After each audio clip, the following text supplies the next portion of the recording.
Hello everyone, Chirosakha ধারাবাহিকের আজকের পর্বে দেখবেন স্বতন্ত্র কমলিনীকে ফোন করে বলে কোর্টে হিয়ারিংয়ের কেসের ডেট চলে এসেছে, পরশু থেকে শুরু হবে কেস। তোমার কাছে কি কোনো চিঠি পৌঁছেছে? কমলিনী বলে আমার কাছে কোনো চিঠি এসে পৌঁছয়নি, কেউ সরিয়ে দিতেও পারে।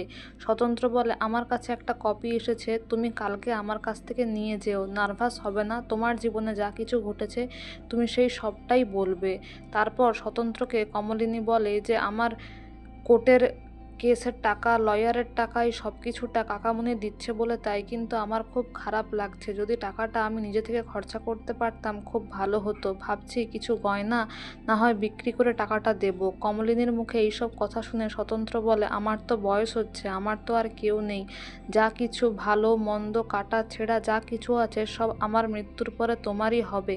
আমারও তো বয়স হচ্ছে নাকি? আর সামাজিকভাবে আমাদের বিয়েটা না হলেও চিরসখার মতো সব দিন আমি তোমার পাশে ছিলাম, তোমাকে আমি স্ত্রী হিসেবে মেনেছি এবং তাই মানব।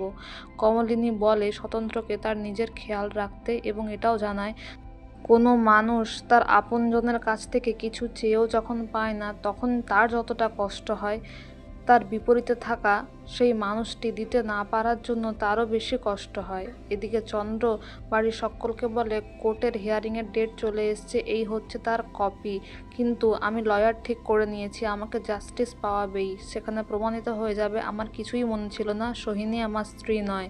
এদিকে বর্ষা সুযোগ পেয়ে বলে মা, আপনার নামের চিঠি তো এ বাড়িতে আসেনি, তার মানে নিশ্চয়ই নতুন কাকুর বাড়িতেই গেছে, তাই না? কমলিনী বলে তোমাকে আমি স্বীকারই করি না, তাই তোমার কোনো প্রশ্নের উত্তর আমি দিতে বাধ্য নই। এদিকে চন্দ্র বলে যে আমি কিন্তু কমলিনীকে মিউচুয়াল ডিভোর্স কিছুতেই দেব না। চন্দ্রর মা বলে বাড়ির ব্যাপারটাকে তুমি কোর্ট অবধি টেনে নিয়ে গেলেই তো বৌমা। কমলিনী বলে কোর্টে না নিয়ে গেলে কোথায় যাব, কে আমাকে জাস্টিস পাইয়ে দেবে?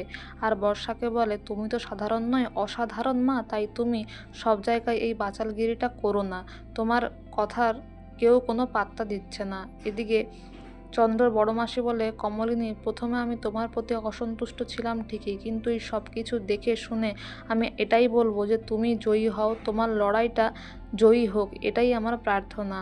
তো বন্ধুরা, এই ছিল আজকের চিরসখা ধারাবাহিকের update. Thank you so much for watching the video.